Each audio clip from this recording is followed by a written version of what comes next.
Namangan viloyati Ichki ishlar boshqarmasi axborot texnologiyalari sohasidagi jinoyatlarga qarshi kurash boshqarmasi xodimlari tomonidan Kosonsoy tumanida o'tkazilgan xavfsiz va sog'lom yurt tezkor profilaktik tadbirlar davomida kriptoaktivlar bilan noqonuniy shug'ullangan shaxs fosh etildi.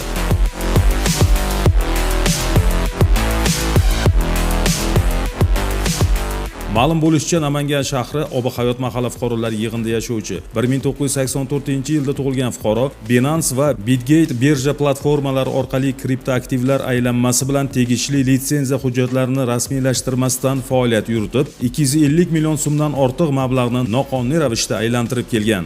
Tezkor tadbirlar natijasida uning noqonuniy faoliyatiga chek qo'yilib, Redmi Note 11 telefon apparati ashyoviy dalil tariqasida olindi.